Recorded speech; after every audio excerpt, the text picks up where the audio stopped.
Gita chapter 11 verse 25 Arjun कहता है, भगवान आपके विराट रूप के अग्नि जैसे दान देखकर मैं भयभीत हूँ, दिशाएं खो गई हैं, शांति नहीं मिल रही। भाई यही तो होता है जब मन पहली बार पूरा सत्य देखता है। हम भगवान को केवल सुंदर, दयालु या सुखद रूप में देखना चाहते हैं, परंतु जीवन में जन्म भी भगवान है, मृत्यु भी भगवान है। अगर तुम ईश्वर को सत्य मानते हो तो यह मानो कि हर विनाश, हर पीड़ा भी उसी का हिस्सा है। यही अद्वैत है, अलग अलग नहीं, सब एक है। सुख और दुख, जन्म और मृत्यु, निर्माण और विनाश, सभी उसी एक सत्ता की छाया है। सोचो, बिजली, उसी बिजली से बल्ब जलता है, हमें प्रकाश देता है, उसी बिजली से झटका भी लगता है और जान जा सकती है। तो क्या बिजली अलग अलग है?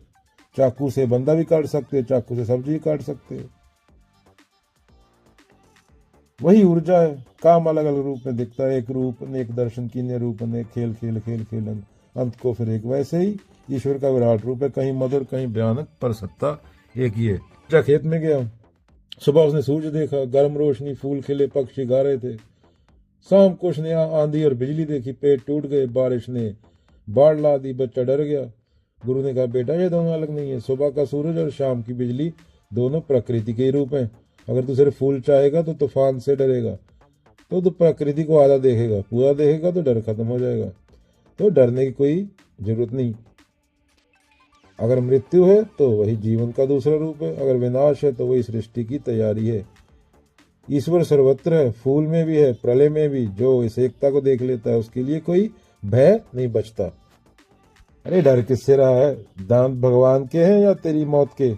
तो जन्म चाहता है तो मौत भी साथ में आएगी, तो फूल चाहता है तो कांटे भी वही होंगे। विराट रूप कह रहा है मैं पूरा हूं, पर तू आधा ही देखना चाहता है, इसलिए कांप रहा है।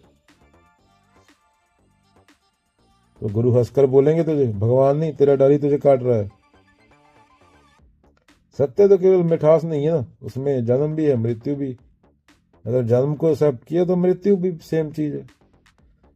अर्जुन भयभीत है क्योंकि वह केवल भगवान को सुंदर रूप में देखने आया था। अब वह विनाश का चेहरा सामने है तो उसकी आरामदेह श्रद्धा हिल गई, उसका अहंकार हिल गया। यह पाठ है, जो संपूर्ण सत्य चाहता है उसे सुख और भय दोनों का सामना करना पड़ेगा। मान लो एक बच्चा सर्कस में शेर देखने गया। पहले दूर से शेर सुंदर लगा, पर जैसे ही शेर ने दांत दिखाया और दहाड़ मारी, बच्चा काम किया। यह तो आग की तरह डरावना है। अर्जुन भी ऐसे अनुभव कर रहा है, विराट रूप में करुणा भी है और भयभीत कर देने वाला विनाश भी। सुख दुख एक समान। ये तुम्हारे मन के खेल हैं, जो मन से न उतरे माया कहिए सोई कबीरा।